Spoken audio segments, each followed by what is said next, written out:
खुश आमदीद आप सबका हमारे चैनल सब्ज़ी गार्डन में। आज की वीडियो में मैं आपके साथ शेयर करने वाली हूँ कि घर में अगर हमारे नींबू के पौधे लगे हैं तो एक वक्त ऐसा होता है कि नींबू गलने लगते हैं।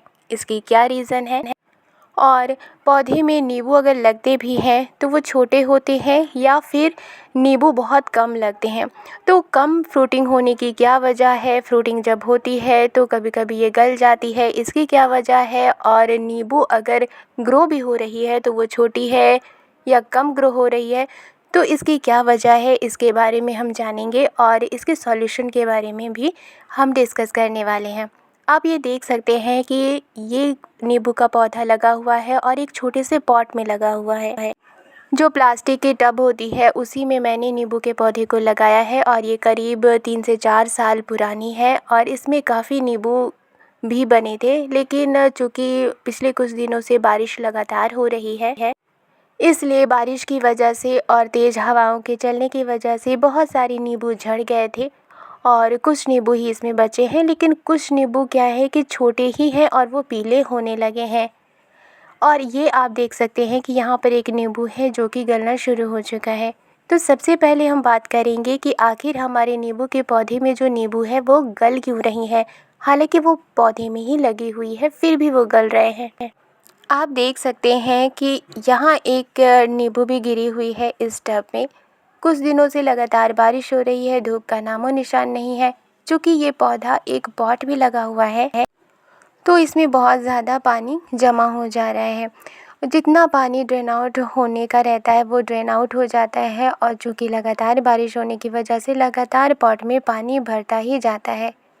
तो एक रीज़न ये है कि अगर पॉट में ज़्यादा पानी हो जाए तो पौधे उसे ज़्यादा कंज्यूम करने लगते हैं और वो पानी जितना पौधे को ज़रूरत होता है वो लेते हैं, यूज़ करते हैं। और एक्सेस पानी हो जाने की वजह से, ज़्यादा पानी होने की वजह से जो फ्रूटिंग है वो गलनी शुरू हो जाती है। मीन्स कि जो नींबू लगे होते हैं वो भी गलने शुरू हो जाते हैं, उनके जो छिलके होते हैं वो गलने शुरू हो जाते हैं। इस पौधे में नई कलियां भी आ रही हैं और कुछ नींबू भी बनना शुरू हो चुके हैं। तो अब मैं क्या करूँगी कि इसमें जितने भी नींबू लगे हुए हैं, चाहे वो कच्चे हैं या फिर पक गए हैं, उन सभी को मैं हार्वेस्ट कर लूँगी ताकि जो न्यू फ्लावरिंग हो रही है और जो न्यू नींबू बन रहे हैं वो अच्छी तरह से ग्रो कर सके। दूसरा ये क्वेश्चन है कि हमारे पौधे में जो फ्रूटिंग होती है वो छोटी ही क्यों हो जाती है और अगर फ्रूटिंग होती भी है तो वो कम क्यों रहती है।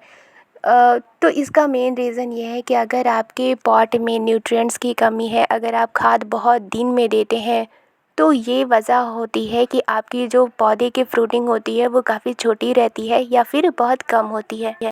इस पॉट में मैंने बहुत पहले ही गोबर खाद का इस्तेमाल किया था। तो जब गोबर खाद का इस्तेमाल किया था तो कुछ फ्रूटिंग जो थी वो बड़ी हो गई थी, जिसे मैंने हार्वेस्ट भी किया है, और कुछ आंधी तूफ़ान और बारिश की वजह से गिर गए थे।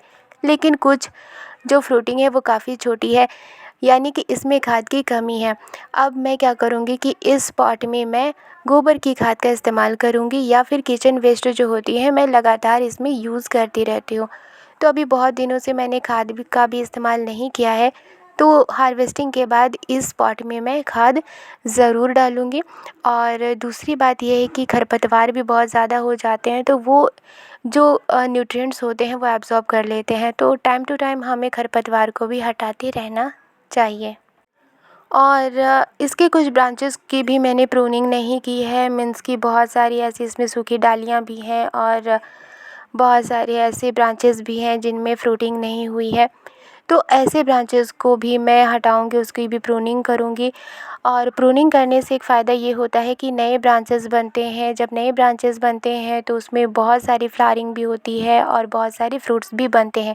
लेकिन उससे पहले हमें ये ध्यान रखना होता है कि हमारे जो पौधे गमले में लगे हुए होते हैं उनको प्रॉपर तरीके से खाद दें।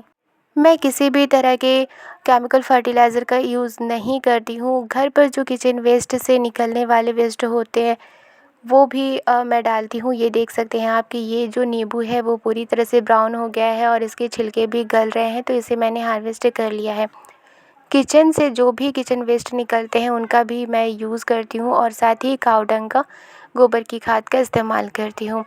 तो अगर आपके पौधे में इस तरह के प्रॉब्लम्स हैं तो आपको सबसे पहले क्या करना है कि जो ब्रांचेस हैं उनको कट कर देना है, उनकी प्रूनिंग कर देनी है ताकि नए ब्रांचेस आएँ और उसमें फ्लावरिंग और फ्रूटिंग हो। दूसरा कि आपको खाद का प्रॉपर तरीके से ध्यान रखना है, टाइम टू टाइम आपको खाद देना है। और तीसरा है कि आपके पॉट में पानी ना जमने पाए। अगर पानी जमते रहेंगे तो पौधे के जो रूट है वो गल सकते हैं, जो फ्रूटिंग हो रही है वो भी गल सकती है। तो यहाँ पर जो इस पौधे में प्रॉब्लम है उसके लिए मैं ये करूँगी कि इसकी प्रूनिंग करूँगी, खाद दूँगी और इसमें जमे पानी को हटाऊँगी और जो फ्रूटिंग है उसको हार्वेस्ट कर लूँगी। वीडियो पसंद आई है तो लाइक एंड सब्सक्राइब करना मत भूलिएगा और मेरे चैनल को सपोर्ट करना मत भूलिएगा, क्योंकि आपका सपोर्ट करना मुझे मोटिवेट करता है। वीडियो पसंद आई है इसे लाइक ज़रूर कीजिएगा और सब्सक्राइब कीजिएगा। मिलती हूँ नेक्स्ट गार्डनिंग में। शुक्रिया।